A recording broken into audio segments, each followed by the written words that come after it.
Mari belajar sambil bermain. Dengki akan kalah dengan doa yang kita panjatkan kepada Tuhan. Baginda Binaut sudah keterlaluan. Kesalahan terbesarku adalah mendukung dan membantunya menjadi raja dengan cara tidak benar. Semua ini harus segera dihentikan. Semua perintah raja tidak boleh dilawan. Siapapun yang berani melawan raja, maka akan dijebloskan ke dalam penjara. Pada suatu pagi, sebuah gunung mengeluarkan asap putih yang tebal. Terlihat burung-burung beterbangan karena ketakutan. Pagi yang cerah dan tenang tersebut tiba-tiba dikagetkan oleh suara menggelegar dari gunung tersebut. Lahar panas berwarna merah menyala keluar dari puncak gunung dan menuju ke arah istana. Istana megah yang baru dibangun dari hasil menindas rakyat tersebut hancur seketika diterjang lahar panas. Lahar tersebut ternyata tidak hanya menghancurkan istana. Lahar tersebut seperti mengejar seseorang. Tolong! Tolong! Baginda Binaut lari sekencang-kencangnya, tetapi lahar tersebut sepertinya Tapi sebelumnya, silakan subscribe channel ini biar kalian tidak ketinggalan saat kita upload video baru yang menarik lainnya.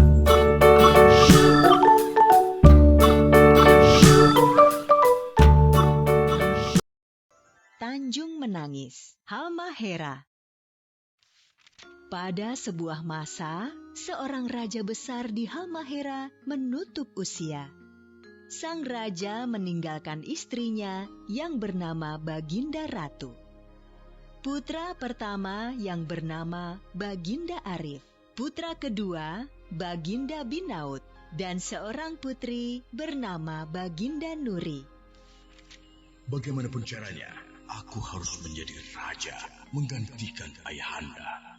Baginda Binaut sangat berambisi untuk memperoleh kekuasaan sehingga melupakan hubungan persaudaraan dengan keluarganya. Patih, setelah ayahanda wafat, maka kakakku Baginda Arif yang berhak menduduki tahta. Tetapi aku sangat menginginkan menjadi raja. Apakah kamu mau membantuku, Patih? Maafkan hamba Baginda Binaut. Sudah seharusnya Baginda Arif yang menjadi raja, karena beliau anak tertua. Baginda Binaut berpikir keras mencari cara membujuk Patih agar bersedia membantunya menjadi raja. Jika kamu bersedia membantuku, intan berlian ini.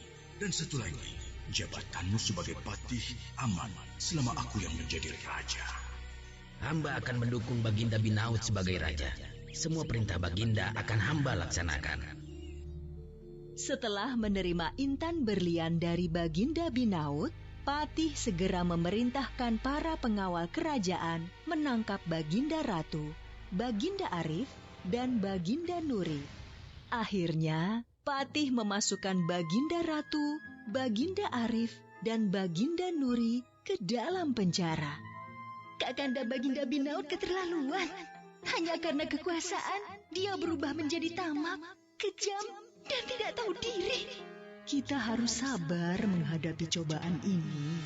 Yang benar akan mendapatkan keadilan, dan yang salah pasti kelak akan mendapatkan hukuman. Setelah menjebloskan ibu dan saudaranya ke dalam penjara, Baginda Binaut pun akhirnya berhasil menjadi raja. Setelah menjadi raja, Baginda Binaut memerintah dengan kejam dan angkuh. Baginda Binaut juga memerintahkan rakyatnya untuk membangun istana yang megah. Para prajurit diperintahkan mengawasi dengan ketat rakyat yang bekerja. Untuk membiayai kehidupannya yang mewah, Baginda Binaut tak segan untuk menarik pajak dalam jumlah besar dari rakyat. Hasil panen pun diangkut ke istana dan hanya menyisakan sedikit untuk rakyat. Tidak hanya hasil bumi, rakyat juga diwajibkan menyerahkan sebagian ternaknya sebagai pajak. Baginda Binaut masih merasa kurang dari pajak hasil bumi dan ternak. Dia kemudian memerintahkan menarik pajak dari kepemilikan tanah. Raja Binaut benar-benar penindas rakyat. Dia tidak mau tahu dengan kesulitan rakyat. Harta kita diangkut ke istana demi membiayai kehidupannya yang mewah. Tapi apa yang bisa kita lakukan?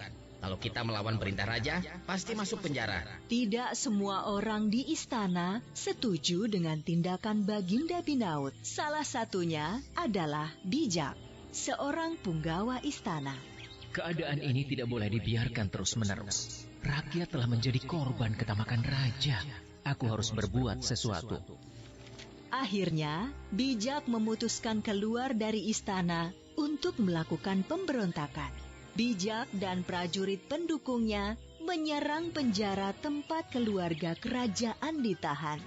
Meskipun dijaga dengan sangat ketat oleh banyak prajurit, Bijak dan pasukannya berhasil membebaskan keluarga kerajaan. Setelah berhasil membebaskan keluarga istana dari penjara, Bijak kemudian membawa keluarga istana ke sebuah tempat yang aman di hutan. Kami ucapkan terima kasih yang sebesar-besarnya, Bijak. Syukurlah, masih ada orang di istana yang masih peduli dengan keadaan kerajaan kita. Yang mulia Baginda Ratu, sekarang kita memiliki pasukan yang cukup kuat untuk menyerang istana. Mohon izinkanlah hamba memimpin pasukan menyerbu istana sekarang juga. Jangan lakukan itu, Bijak. Jangan sampai hanya karena berebut kekuasaan, kita saling membunuh dengan saudara. Semua ketamakan, iri, dan dengki akan kalah dengan doa yang kita panjatkan kepada Tuhan. Baginda Binaut sudah keterlaluan. Kesalahan terbesarku adalah mendukung dan membantunya menjadi raja dengan cara tidak benar. Semua ini harus segera dihentikan.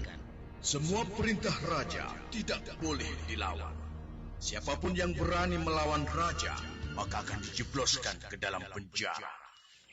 Pada suatu pagi, sebuah gunung mengeluarkan asap putih yang tebal. Terlihat burung-burung beterbangan karena ketakutan. Pagi yang cerah dan tenang tersebut tiba-tiba dikagetkan oleh suara menggelegar dari gunung tersebut. Lahar panas berwarna merah menyala keluar dari puncak gunung dan menuju ke arah istana. Istana megah yang baru dibangun dari hasil menindas rakyat tersebut hancur seketika diterjang lahar panas. Lahar tersebut ternyata tidak hanya menghancurkan istana. Lahar tersebut seperti mengejar seseorang. Tolong! Tolong! Baginda Binaut lari sekencang-kencangnya, tetapi lahar tersebut sepertinya semakin mendekat. Apa yang akan terjadi? Baginda Binaut masih berusaha menyelamatkan diri. Dia lari sekencang-kencangnya menuju laut. Tidak ada jalan lagi bagi Baginda Binaut.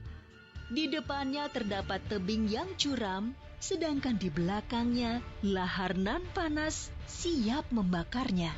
Aduh! Tolong! Panas! Panas! Di Tanjung tempat Baginda Binaut meninggal, sering terdengar suara menangis. Oleh karena itu, tempat tersebut akhirnya dikenal dengan nama Tanjung Menangis.